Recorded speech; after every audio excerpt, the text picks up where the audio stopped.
Hello guys, मैं हूँ Avantika and welcome back to my channel. So this is my fourth day in Goa और हम आज सुबह सुबह उठ के निकल गए थे पारा मापुसा के लिए, क्योंकि वहाँ पे अगर सुबह सुबह जल्दी नहीं गए तो बहुत भीड़ हो जाती है। और आप बैकग्राउंड पे लोग देख ही सकते हैं कि कितना भीड़ हो सकता है यहाँ पे।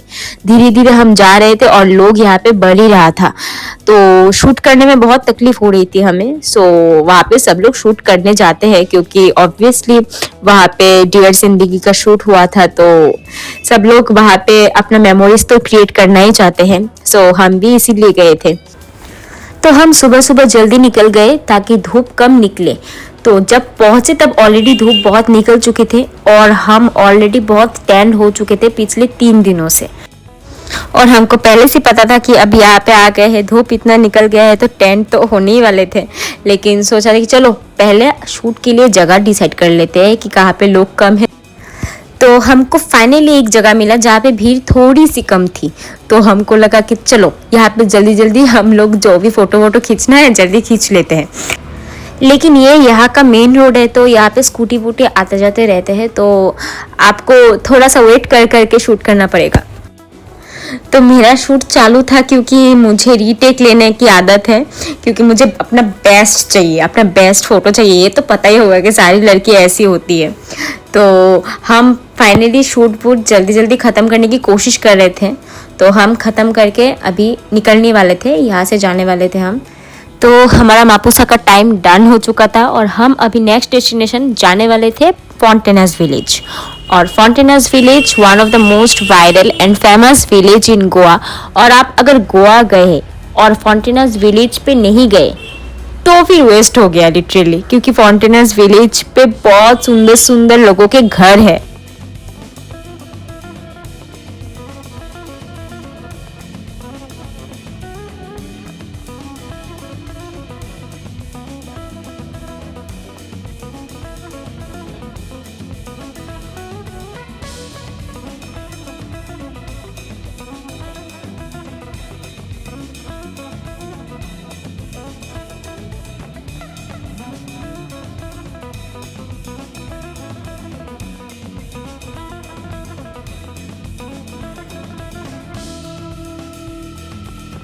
सो फाइनली हम फॉन्टेनस विलेज पहुंच गए थे और वहाँ पे जाते ही सुंदर सुंदर घर देख के मेरा तो हर जगह पे फ़ोटो खींचने का मन कर रहा था। और वहाँ का वाइब्स थोड़ा सा अलग था बाकी गोवा के वाइब्स से, क्योंकि वहाँ पे लोग मतलब इतना डिसिप्लिन तरीके से रहते हैं ना। तो हम ऊपर चढ़ ही रहे थे, ये लाइक दार्जिलिंग के पहाड़ जैसा था।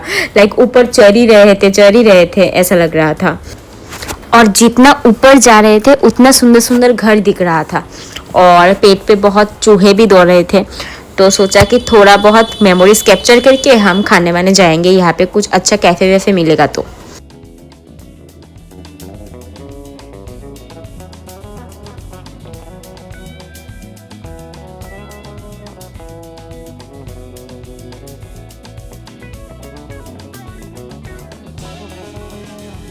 मेरी एक बहुत बुरी आदत है, मैं जहाँ भी जाती हूँ शूट करने में टाइम लगा देती हूँ, पता नहीं क्यों। हमेशा मुझे वीडियोस अच्छे कैप्चर करनी होते हैं। तो ये पार्ट आप लोगों को थोड़ा बोरिंग लग रहा होगा, तो हम जल्दी जल्दी इस पार्ट को ख़त्म करने की कोशिश करेंगे।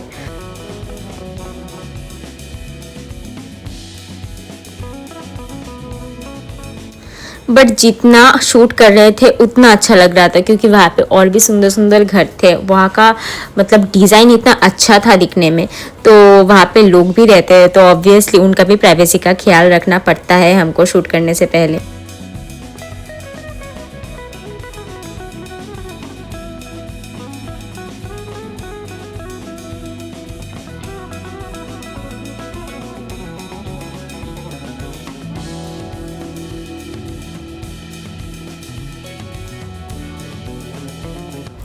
सो ये यहाँ का चर्च है एकदम बीचों बीच शहर के। तो हम यहाँ पे थोड़ा बहुत मेमोरीज कैप्चर कर रहे थे।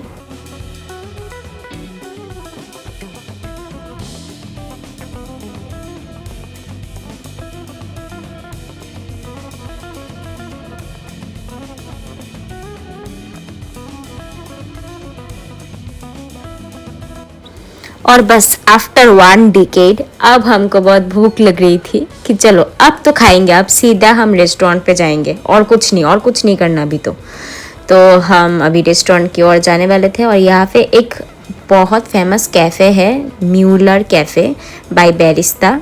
हमने पहले नोटिस नहीं किया था कि ये बेरिस्ता का कैफ़े है, बहुत छोटे तरीके से लिखा हुआ था। तो हम जब अंदर गए तब पता चला, माय गॉड, वहाँ का एम्बियंस बहुत हैपनिंग था, बहुत सुंदर था दिखने में, क्योंकि बहुत मतलब एस्थेटिक कोजी सब वाइब्स दे रहा था। तो वहाँ पे आप लोगों को दिखाती हूँ कितना सुंदर है ये कैफ़े दिखने में।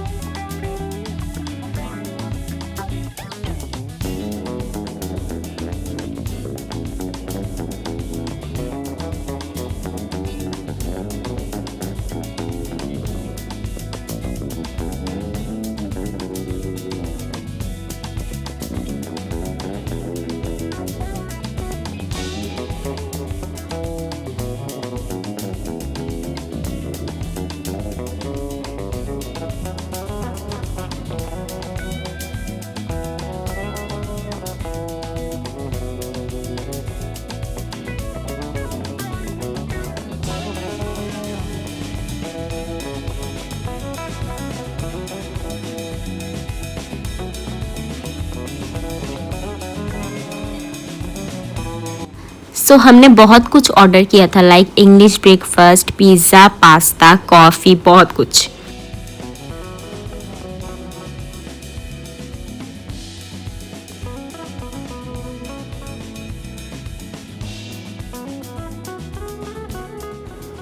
सो अभी हम फाउंटेनर्स विलेज से निकल चुके थे और जाने वाले थे कोला बीच। तो वहाँ जाते ही मैंने पहले अपना आउटफिट चेंज कर लिया, क्योंकि एक आउटफिट पे बहुत सारे फ़ोटोज़ आ चुके थे, तो मुझे नया आउटफिट पहनना था।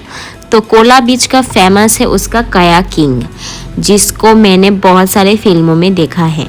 सो वहाँ पे जाते ही हमने सोचा कि पहले तो कायाकिंग करेंगे, फिर वाइब्स लेंगे। और वहाँ पे कायाकिंग करने का एक पर्सन का 250 रुपये रखता है, तो हमको लगा कि तो चीप ही है ऑलमोस्ट। तो हम बैठ गए कायाकिंग करने, और हमको कायाकिंग करना बिल्कुल भी नहीं आता था, बोटिंग हम नहीं कर सकते थे।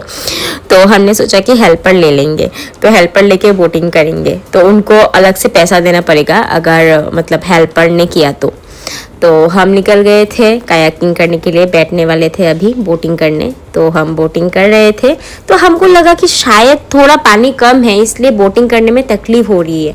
तो सीज़न वाइज इसका पानी बढ़ता कमता रहता है, तो इसका मतलब चलता रहता है ये।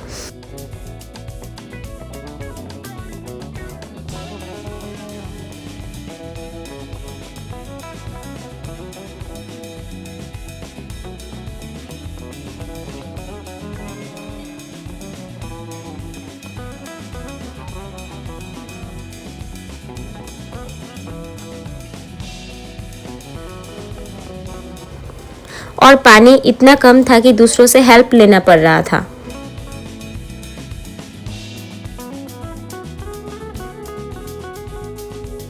हमारा कोला बीच में कायाकिंग ख़त्म हो चुका था और हम जाने वाले थे बटरफ्लाई बीच।